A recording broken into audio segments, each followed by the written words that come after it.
오늘 여러분과 함께 읽으셨던 본문의 말씀을 가지고 하늘 편지 두 번째 서머나 교회에 보내는 편지에 대해서 함께 나누도록 하겠습니다. 예수님께서 친필로 쓰신 두 번째 편지가 도착한 곳은 서머나 교회이었습니다. 서머나 교회가 세워진 서머나라고 하는 도시는 현재 터키의 이즈미르라고 하는 지역입니다. 이스탄불과 앙카라와 더불어서 터키 3대 도시 중에 하나로 일컬어지는데, 에게해의 진주, 아시아의 꽃, 아시아의 왕관이라고 하는 아름다운 애칭을 한꺼번에 소유하고 있는 아름다운 항구 도시입니다. 서머나에는 로마 신전이 최초로 세워지게 되는데, 이곳에 세워지게 되는데, 그래서 로마 황제 숭배가 아주 성행했을 뿐만 아니라 황제의 흉상이 새겨진 동전을 주조하는 아주 대규모의 큰 공장이 바로 이 서머나 지역에 있었다고 합니다. 여러분, 이곳이 또한 유명한 것은 고대 그리스 문학의 가장 오래된 서사시로 평가받고 있는 일리아드와 오디세이의 저자인 호모가 바로 이곳에서 탄생했다고 합니다. 이처럼 황제의 도시이자 역사적인 유서가 깊은 바로 서머나 도시 한복판에 하나님의 교회 서머나 교회가 세워지게 되었는데, 이 서머나 교회는 빌라델비아 교회와 함께 주님으로부터 칭찬만 들었던 교회입니다. 책망이나 경고는 없이 칭찬만 들었던 교회이지요. 도대체 어떤 모습을 지닌 교회이었기에 서머나 교회와 그 성도들은 주님으로부터 칭찬만 들을 수 있었던 걸까요? 말씀 속으로 한 걸음 더 들어가 보도록 하겠습니다. 서머나 교회에 편지를 보내시는 예수님을 오늘 본문은 8절에 다음과 같이 소개하고 있습니다. 서머나 교회의 사자에게 편지하라. 처음이며 마지막이요 죽었다가 살아나신 이가 이르시되 라고 말씀하고 있습니다. 처음이며 마지막이라 라고 하는 이 표현은 교회의 주인이신 예수 그리스도는 시간과 공간을 초월하시는 분이시며, 교회의 시작과 마지막, 그리고 그 교회가 걸어온 지난날의 모든 이야기들과 사건들을 다 알고 계시고 주관하시고 살피시는 분이심을 의미하는 아주 중요한 표현입니다. 여러분, 또한 죽었다가 살아나신 이라고 예수님을 소개하고 있는데요, 이것은 예수님께서 여러분과 저의 죄와 허물을 사하시기 위해서 십자가에 죽으시고 부활하신 분이심을 이야기하는 것으로서, 왜 많은 표현들 가운데서 이 표현을 썼는가 하면 그 이유가 9절에 기록되어 있습니다. 여러분, 9절 말씀 여러분이 한번 읽어주시겠습니까? 다 같이 한번 읽습니다. 시작. 내가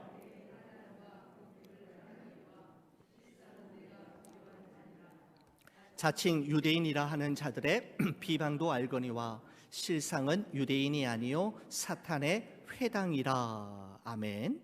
여러분, 서머나 교회와 성도들이 현재 겪고 있는 문제와 아픔을 두 단어로 표현하고 있습니다. 환난과 궁핍이라고 하는 두 단어를 선택해서 사용되고 있는데, 여러분, 앞서 말씀드린 대로 여러분 서머나 교회가 세워진 서머나라고 하는 지역은 에게해 연안에 위치한 항구 도시로서 무역업과 상업이 발달하여 경제적으로 아주 부유한 도시이었지만, 풍요롭기는 했지만 그 사회 구조가 로마 황제 숭배를 중심으로 해서 모든 경제 활동이 이루어졌기 때문에, 그들이 만약 황제 숭배를 거부한다면 그들에게는 필연적으로 혹독한 환난과 궁핍한 삶을 피할 길이 없었던 것이 바로 서머나 교회에 사는 서머나 교회의 성도들의 현재 모습이었습니다. 그 당시 세상 사람들이 살아가는 삶의 방식과 가치관에 따라 적당하게 타협하고 적당하게 그들의 비위를 맞추며 살면 아무 문제 없이 아무 부딪힘 없이 편안하게 살아갈 수 있음에도 불구하고 서머나 교회 성도들은 하나님 앞에서 자신의 신앙을 끝까지 지켜내기 위해 스스로 혹독한 환난과 궁핍의 삶을 선택하였던 것입니다. 그들은 결단코 하나님 앞에서 자신의 믿음을 내려놓거나 포기할 수 없었던 것이죠. 조선시대 최고의 문인으로 손꼽혔던 신흠이라고 하는 분이 쓴 시가 생각이 났습니다. 이런 시입니다. 오동나무는 천년을 묵어도 그 속에 노래를 지니고 있고, 매화는 일평생 추위와 함께 살아도 향기를 잃지 않는다. 달빛은 1000번을 이끌어줘도 원래 모양은 남아있고, 버드나무 줄기는 100번이 꺾여도 또 새로운 가지가 난다라고 하는 시입니다. 여러분, 이 시는 퇴계 이황 선생님이 자신의 평생에 좌우명으로 삼았던 시로 유명하고, 백범 김구 선생님이 늘 애송하셨던 시들 중에 하나로 알려져 있습니다. 문필가였던 신흠은 조선의 국군이 임진왜란과 병자호란으로 인해 풍전등화와 같은 위기 앞에 놓여 있어도 1000년의 세월이 흘러도 오동나무는 자신의 노랫소리를, 노랫가락을 간직하고 있고, 혹독한 추위 속에 살아도 매화는 일평생 자기의 향기를 잃어버리지 빼앗기지 않듯이 다 빼앗겨도, 다 포기당하는 것처럼 그것과 같은 어려움 속에서도 절대로 포기할 수 없고 절대로 빼앗기지 말아야 할 것이 있는데, 바로 그것은 나라에 대한 애국심과 충성심임을 자신의 시로 담아내었던 것입니다. 여러분, 그렇다면 우리 그리스도인들에게 있어서 끝까지 지켜내야 하고, 어떤 일이 있어도 결단코 빼앗기지 말아야 할 바로 그것은 무엇일까요? 바로 우리의 믿음입니다. 하나님을 향한 절대 신뢰입니다. 하나님의 살아계심과 역사하심을 믿는 믿음, 우리 인생을 향한 하나님의 특별한 계획과 섭리가 있음을 믿는 믿음, 내게 일어난 모든 일과 내게 앞으로 일어나게 될 모든 일들을 합력하여 마침내 선을 이루시고야 말 것에 대한 믿음, 우리를 사랑하시되 자신의 목숨을 내어주시기까지 사랑하시고 우리와 함께 하시되 세상 끝날까지 우리와 함께 하시며 우리를 돌보시고 우리를 지켜주실 것에 대한 믿음, 그리고 예수 그리스도는 살아계신 하나님의 아들이요 온 세상의 구원자이심을 믿는 믿음 말입니다. 빼앗겨도 이것만큼은 빼앗기지 말아야 할 것, 포기당해도 이것만큼은 결단코 포기하지 말아야 할 것이 있다면 바로 그것은 믿음이고, 서머나 교회 성도들은 그 믿음을 끝까지 붙잡았던 것입니다. 여러분, 우리가 주일 예배 드릴 때마다 우리 성도님들과 함께 사도신경을 고백하지 않습니까? 전능하사 천지를 만드신 하나님 아버지를 내가 믿사오며 라는 말로 시작이 되어지는 사도신경의 원문은 원래 라틴어로 기록이 되어 있는데, 여러분, 라틴어로 된 사도신경의 첫 번째 단어가 무엇인가 하면 크레도라고 하는 단어입니다. 여러분, 크레도라고 하는 말은 나는 믿습니다, I believe라고 하는 뜻을 가지고 있습니다. 여러분, 그런데 크레도라고 할 때 이 크레도는 두 가지 의미가 함께 만나서 이루어진 단어인데, 심장, 사람의 심장을 의미하는 크레라고 하는 단어와 도, 내가 드립니다라고 하는 의미를 가지고 있는 도가 함께 만나서 이루어진 단어입니다. 여러분, 그래서 크레도, 나는 믿습니다라고 하는 말의 문자적인 의미는 나는 나의 심장을 드립니다라고 하는 의미입니다. 다시 말씀드리면 나는 나의 생명을 주님께 드립니다라고 하는 말이 의미가 I believe, credo라고 하는 단어 속에 담겨져 있다라는 것이죠. 여러분, 사실 로마의 혹독한 식민지 생활과 유대인들의 불같은 핍박과 박해 속에서 하루하루를 힘겹게 살아야만 했던 1세기의 그리스도인들에게 있어서 나는 믿습니다라고 하는 이 짧은 고백은 자신의 목숨과 생명을 걸어야만 할 수 있는 위험천만한 고백이었을 뿐만 아니라 환난과 궁핍을 감내해야만 할 수 있는 결단코 가볍지 않은 고백이었습니다. 그럼에도 불구하고 우리 신앙의 선배들은 굶주린 사자와 단두대의 사형틀 앞에 조금도 흔들림 없이 그리고 주저함 없이 credo, I believe라고 고백하였던 것입니다. 바로 하나님 앞에서 자신의 믿음을 지켜내었던 것이지요. 여러분, 저는 이 9절의 말씀을 묵상하면서 서머나 교회와 그 성도들이 날마다 경험해야만 했던 혹독한 환난과 핍박 속에서도 하나님을 향한 자신의 신앙과 믿음을 포기하지 않고 그 믿음을 지켜낼 수 있었던 비결을, 그 단서를 찾을 수 있었습니다. 여러분, 그것은 내가 안다, 주님이 아신다라고 하는 확신 때문이었습니다. 여러분, 요한계시록 2장 9절의 말씀을 여러분 한번 보십시오. 이렇게 되어 있습니다. 내가 내 환난과 궁핍을 알거니와 라고 이야기했고요, 9절 중반부에 보시면 자칭 유대인이라 하는 자들의 비방도 알거니와 라고 기록하고 있습니다. 누가 아신다라는 말입니까? 예수님께서 서머나 교회 성도들이 당하는 환난과 궁핍, 비방을 알고 있다라고 말씀하시는 겁니다. 여러분, 지난주일에 함께 나누었던 에베소 교회와 성도들에게도 주님께서는 내가 내 행위와 수고와 내 인내를 알고 라고 하셨지 않습니까? 또 내가 참고 내 이름을 위하여 견디고 게으르지 아니한 것을 아노라 라고 말씀하셨습니다. 알고 내가 아노라.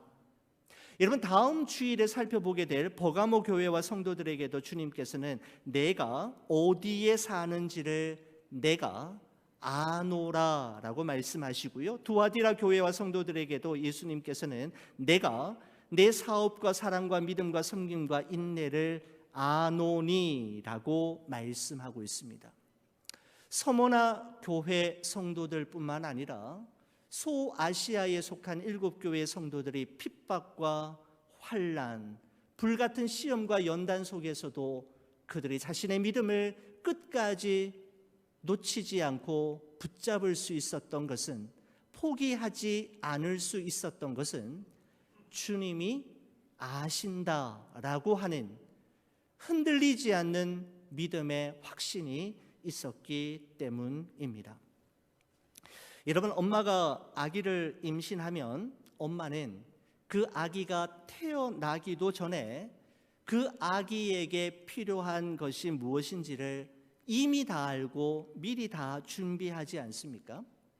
여러분, 이 세상에 태어난 아기가 울면서 엄마 기저귀 나 응가했단 말이야, 엄마 모유 나 배고파 라고 하는 아기를 여러분 보신 적이 있으십니까? 엄마는 아기의 울음소리의 미묘한 톤만 확인해도 아기가 무엇을 원하는지, 지금 아기가 무엇을 필요로 하는지에 대해 정확하게 알지요. 기저귀가 필요한지 아니면 모유가 필요한지, 똑같은 아기의 울음 속에서도 기저귀인지 모유인지를 분별해낼 수 있는 예민함을 부모님은 가지고 있죠. 여러분, 하물며 하나님 아버지께서 여러분과 저에게 필요한 것이 무엇인지를 모르실 리 있으시겠습니까? 그리고 우리에게 필요한 그것을 채워주시지 못할 리 있겠습니까?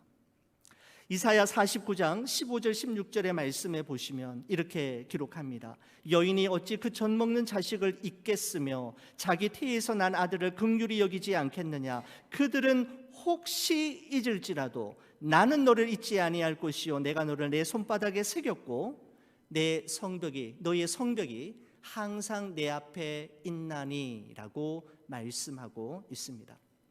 여러분, 고대 사회에서 전쟁이 일어나면 전쟁 나간 아들을 다시 보기 위해서는 몇 달이 아니라 몇 년이 걸려야만 하는 오랜 기다림의 시간을 부모님들은 보내야만 했습니다. 사진이 있었나요? 전화기가 있었나요? 아무것도 없던 시대에 군대 나간 그 아들을 너무나도 보고 싶었던 어머니들은 어떻게 했느냐 하면 뾰족한 쇠조각이나 또 이 날카로운 돌조각을 이용해서 자신의 손바닥에 아들의 이름을 새겼다고 합니다.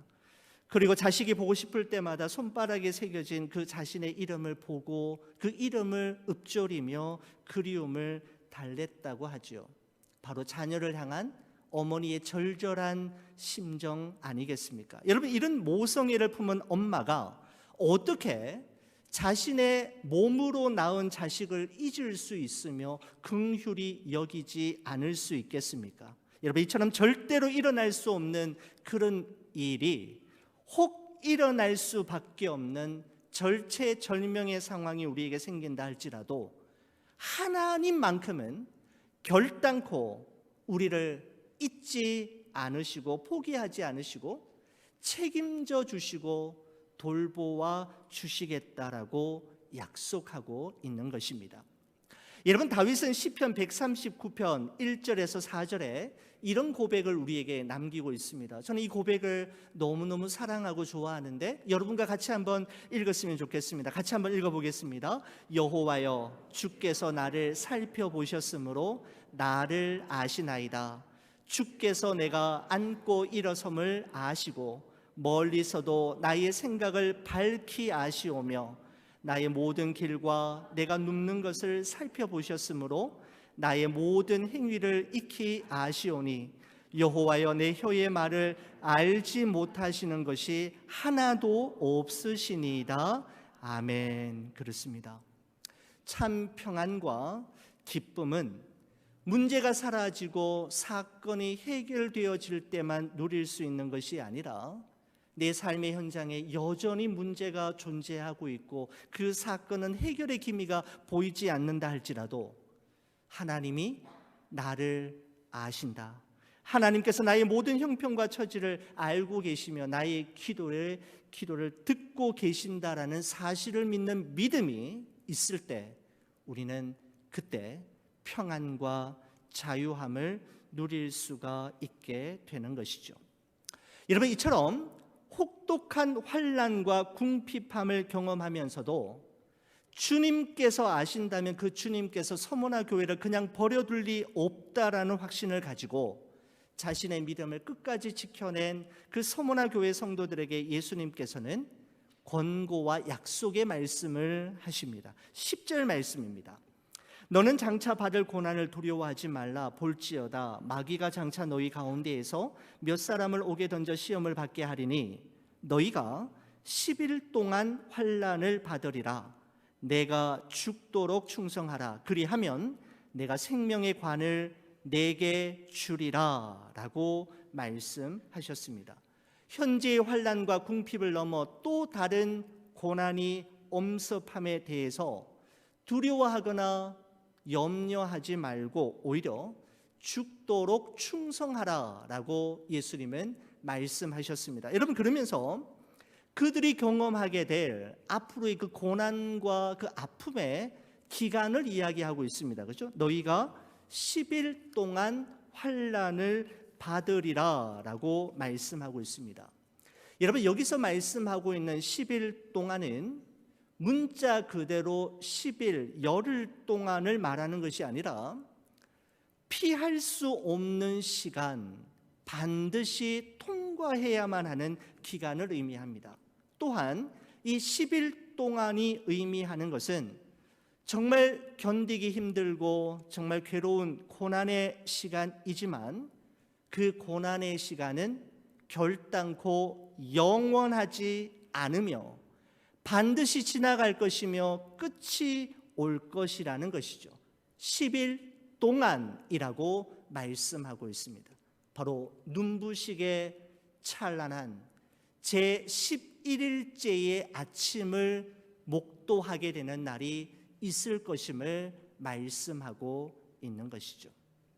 고난이 반드시 있을 것이지만 그 고난은 영원하지 않고 그 고난은 지나갈 것이며 끝이 올 것인데 너의 삶 속에 제11일째가 임하게 될 것임을 약속하고 있는 것입니다. 여러분, 그래서 사도 바울은 로마서 8장 18절에 이런 고백을 우리에게 전하고 있습니다. 생각하건대 현재의 고난은 장차 우리에게 나타날 영광과 비교할 수 없도다라고 말씀하고 있습니다. 여러분, 이 말씀은 우리가 크리스찬으로서 이 세상을 살아가는 동안에 경험하게 되는 고난의 모든 무게와 또 장차 우리에게 나타날 영광의 무게를, 두 무게를 저울 위에 올려 놓았을 때, 그 비교해 볼 때 지금 내가 경험하고 있는 이 고난이 아무리 크고 무겁고 대단해 보여도 이 고난의 과정을 통과하고 난 후에 주어지게 될 영광의 무게와는 비교할 수도 없이 가볍고 약하다라고 하는 말씀입니다. 현재의 고난은 장차 우리 앞에 나타나게 될 영광의 무게와는 비교할 수 없을 정도로 작다라는 것이죠. 여러분, 명상록이라고 하는 책을 쓴 로마 황제가 있습니다. 마르크스 아우렐리우스라고 하는 그 황제가 있습니다. 저도 이 대학교 다닐 때 이 명상록을 열심히 읽었던 경험이 있습니다. 여러분, 그런데 이 명상록을 쓴 마르크스 아우렐리우스라고 하는 이 황제는 초대 교회 당시에 크리스찬을 박해하는 대표적인 황제였습니다. 그럼에도 불구하고 그는 명상록이라고 하는 책을 지어낸 그런 인물이죠. 여러분, 오늘 함께 나누었던 서머나 교회의 감독이자 사도 요한의 제자였던 폴리갑이 바로 이 서머나 교회 출신입니다. 당시 황제 신상 참배를 거부하다가 11명의 신실한 교회 성도들과 함께 현장에 체포되었습니다. 공교롭게도 폴리갑의 절친이었던 서머나 지역의 총독 스타티우스는 그를 살리기 위해 그를 회유하기 노력하기 시작합니다. 단 한 번만이라도 이 모든 사람들이 보인 곳 앞에서 예수를 모른다고 한 번이라도 고백하면 너를 살려줄 수 있다라고 회유하고 설득하지만 폴리갑은 그때 그 순간 초대 기독교 역사에 영원히 남겨질 위대한 고백을 초대 교회사에 남기고 있습니다. 내가 86년 동안 예수님을 섬겨왔지만 그분은 단 한 번도 나를 모른다고 하신 적이 없는데 이제 내가 어찌 그를 모른다 하여 나를 구원하신 주님을 욕되게 하며 주를 향한 나의 믿음을 포기할 수 있단 말인가? 제가 신학교 다닐 때 초대 교회사 책에 이 문구가 인용되어 나왔던 것을 기억하고 있습니다. 그는 결국 화형의 제물이 되는 길을 걷고 말았습니다. 서머나 교회 출신의 폴리갑은 예수님으로부터 받은 이 편지의 내용 그대로 내가 죽도록 충성하라라는 말씀을 자신의 삶으로 살아내었고 결국 예수님이 약속하신 대로 그는 생명의 면류관을 받을 수 있었습니다. 사도 바울은 자신의 생의 마지막 순간에 성령의 감동하심을 따라 자신의 마지막 순간을 지켜보고 있는 믿음의 동지들에게 이런 고백을 남깁니다. 나는 선한 싸움을 싸우고 나의 달려갈 길을 마치고 믿음을 지켰으니 이제 후로는 나를 위하여 의의 면류관이 예비되었으므로 주 곧 의로우신 재판장이 그날에 내게 주실 것이며 내게만 아니라 주의 나타나심을 사모하는 모든 자에게 도니라 라고 고백합니다. 사도 바울은 나는 선한 싸움을 싸웠다. 나는 나의 달려갈 길을 완주하였다. 그리고 나는 나의 믿음을 그분 앞에서 지켜내었다 라고 고백한 후에 이제 하나님께서 자신에게 주실 의의 면류관, 생명의 면류관이 있음을 고백하였던 것입니다. 그 면류관은 사도 바울에게만 주어지는 것이 아니라 10일 동안의 환난과 궁핍을 견뎌내고 이겨낸 이 땅 위의 모든 하나님의 교회들과 성도들에게도 주어지는 상임을 그는 말하고 있는 것입니다. 여러분, 40년 동안 아프리카 선교를 혼신의 힘을 다해 섬겼던 헨리 모리슨이라고 하는 선교사님이 아내와 함께 그의 생애 마지막 날 더 이상 선교지에 있을 수 없어 고국으로 돌아올 때였습니다. 뉴욕 항구에 도착했을 때 모리슨 선교사님이 타고 있던 그 배에는 마침 아프리카에서 사냥 휴가를 마치고 돌아오는 귀국하는 미국의 26대 대통령 테디 루즈벨트가 탑승하고 있었습니다. 배가 항구에 도착하자마자 그를 환영하는 레드카펫이 깔리게 되고 군악대의 빵빠레 소리가 천지를 진동하며 수많은 환영 인파가 장사진을 이루기 시작했습니다. 그 모든 행사가 끝난 후 썰렁해진 항구를 아내와 함께 손을 꼭 잡고 걸어 나오면서 이 헨리 모리슨 선교사님은 하늘을 향해 하나님께 원망의 말을 쏟아냅니다. 하나님 보셨지요? 휴가차 사냥을 마치고 돌아오는 대통령을 환영하는 모습 말입니다. 저는 하나님 한 분 바라보며 지난 40년 동안 단 한 번도 쉬지 않고 영혼 구원하는 일에 하나님의 영광을 위해 살아왔는데 저를 위한 환영은 어디에 있단 말입니까? 한숨을 내쉬며 하나님을 원망하고 있을 그때 하늘로부터 그의 마음속에 들려왔던 한마디 음성이 있었습니다. 헨리, 너는 아직 본향에 오지 않았다라는 것이었습니다. 본향이 준비되어 있다라는 것이죠. 우리를 안아주시고 우리의 흘린 눈물을 닦아주시는 예수 그리스도를 만나는 영원한 본향이 있기에 이 땅 위에서의 명성 칭찬 평판에 너무 흔들리지 말라라는 의미이었을 것입니다. 사랑하는 우리 교회 여러분, 이 땅 위에서의 삶이 전부가 아니고 결단코 모두가 아닙니다. 우리가 돌아가야 할 영원한 세계, 우리의 본향이 따로 있습니다. 그곳에는 선한 싸움 다 싸우고 달려갈 길 마치고 10일 동안의 환난과 궁핍을 믿음으로 이겨낸 자에게 주어질 생명의 면류관과 의의 면류관을 준비하고 계시는 예수님이 계신 바로 그곳입니다. 저는 이 말씀, 이 서문화 교회의 말씀을 준비하면서 저는 우리 좋은 비전 교회가 아시아 7교회 가운데 서문화 교회 되었으면 좋겠다라고 하는 간절한 기도의 제목을 가지게 되었습니다. 오직 하나님의 영광과 예수 그리스도의 복음을 위하여 죽도록 충성했던 교회, 녹슬어 사라지는 교회가 아니라 닳아 없어졌던 성도로 우리 주님의 마음속에 오롯이 남겨지기를 두 손 모아 기도하였습니다. 그러한 교회와 성도들에게 주실 생명의 면류관을 바라보며 이 한 주간도 선한 싸움 다 싸우고 달려갈 길 마치고 여러분의 믿음을 하나님 앞에서 지켜내시는 좋은 비전 교회 모든 성도님들 되시기를 주의 이름으로 간절히 축원을 드립니다.